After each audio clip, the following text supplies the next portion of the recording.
Hello, everyone. Welcome to the Light Investor, broadcasting from beautiful Peoria Heights, Illinois. And this show is all about financial and economic education.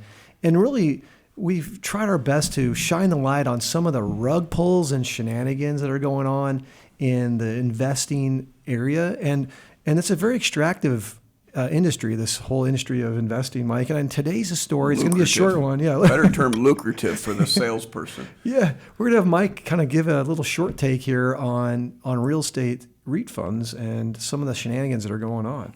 Yeah, thank you. Yeah, this is in the news lately, and I may read from my cheat notes because I had Sebastian over last night, my grandson. We went bowling. He's so cute. 3. Yeah. And I didn't get home till late, so I didn't get time to really rehearse. You're tired from bowling. We'll go through this. Yeah. So REITs. So what a REIT is a REIT is an acronym for Real Estate Investment Trust. Okay. Mm-hmm. And there's 2 primary ways you can invest in these, and they've been in the news lately. And I recall these from back 08, 09. So I'll give you the whole story here and kind of tell you just what you need to be aware of and why these can be very troublesome.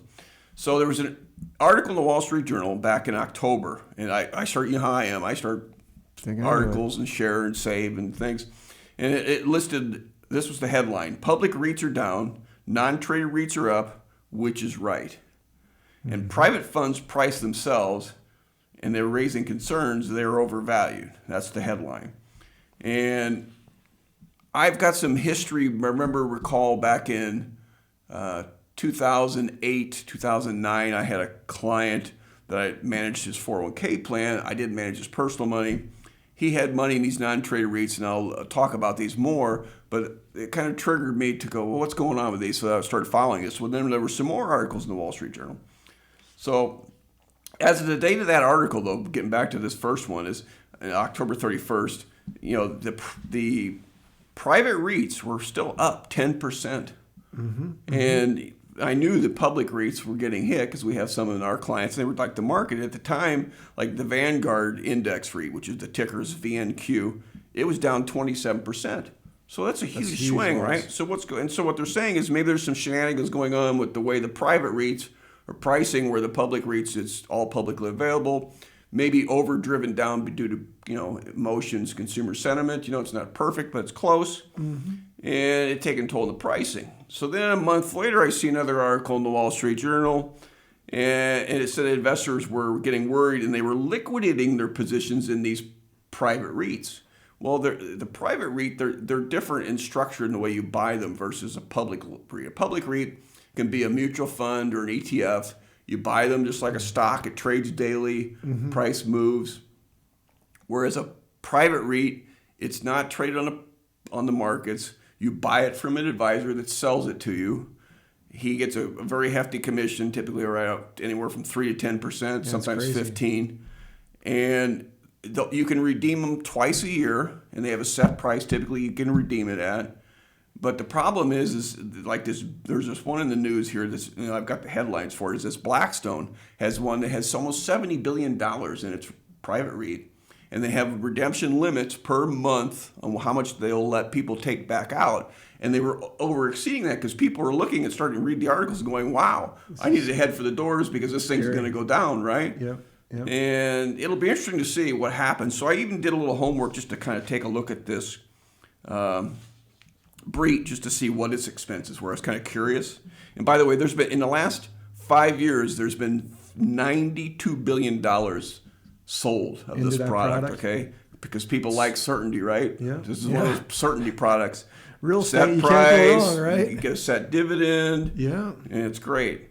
And so this REIT, back to it, the prospectus, by the way, was 439 pages. Yeah, who's going to read that? Right? I only read like 2 pages on the fact sheet because I just want to see the fees. And I remember sending this to you and some of the terms, and you were like, I don't have time for that. But it was crazy sometimes. But anyways, so the commissions on this product range from 0 to 3%. The annual service holder fee, which I think that's like a fee that goes back to the people that are selling it, 85 basis points, call it a percent. Then the management fee from Blackstone was 1.25. You with me? Now we're not done yet. And then Blackstone also gets a performance participation allocation, 12.5%. So a very expensive product, right? 15%, right? That Vanguard ETF I just told you about, if you want exposure to REITs, it's 0.12%. That's it, all in, right? And very diversified. So I went a little further and read some to try to get some data to give people perspective on the return difference, because these expenses, right, they drag on the return, right? Mm-hmm. So there was a study in the Journal of Wealth Management. It was 16 years, 2000 through 2015. They compared 89 non-traded REITs to a simple index ETF, Vanguard, VNQ. 77 of them, 86%, failed to beat the index option. Are you surprised? No. But here's what's even worse. The average return for the public REIT was 4% compared to 11.3% for the Vanguard ETF. Wow. I mean, that's huge. And now I got to add the disclaimer: past performance is not indicative of future performance. Right. But I mean, it's the old thing with indexing, everything else. It's like fees matter, folks. Fees matter. Hard to beat the overall markets. So it's going to be interesting to see the outcome on this whole thing. I mean, it's still playing out, right? And I'll even mention, like, back when the 08, 09, when this all went on, FINRA, which is the organization that regulates all the sales folks that sell this stuff, they have a website for the consumer, which I don't think any consumers ever go there. And there's numerous warnings they put out on that regarding products. Yeah. You think they would just disallow the product rather than put a warning out, but they're warning for back in 2011 on public. FINRA issues investor alert on public non-traded REITs, October 4th, 2011. Here's the headlines for both what they made people aware of. Distributions are not guaranteed. Boom, because they can seed them, they can cut them, they can cease, etc. Lack of public trading creates illiquidity. You can't get your money. Mm-hmm. They're finding it out right now at the Blackstone project. Head toward the doors. Early redemption is often restrictive and expensive. They're finding that out right now with this big REIT. And then the final one, they can be expensive. I just showed you that as well. So I mean, here's 15%. The FINRA, the organization is supposed to protect the consumer, and they're telling them. And again, it's just we're telling you too that this is the problem, and we'll follow up on this because there's probably more to go and see where this ends up. But I mean, we use REITs in portfolios for some clients, and we're using an index fund or an index ETF. It's very low cost. Tradable. It's broadly diversified, and we maybe have 3 to 5% in a 60-40 portfolio. Right. It's not a product you view in isolation. You put all your money in and go, it's safe, and I get this return because. As I just have shown here, that's not the case. Yeah, and I think most consumers of finance, they don't get that information from FINRA, from 2011 to say, like, these are some dangers. These are not guaranteed. These non-tradable. They just see the marketing brochure. Yes. Your principal doesn't go down. Every 6 months you can get your principal back, and we're going to send you this really, really nice dividend. Yep. So, folks, just be cautious. Like, remember, this industry and investing world is very extractive, right? And it's very expensive, as Mike was saying. So look for do your due diligence. Look for people who are fiduciaries. It'll be in your best interest.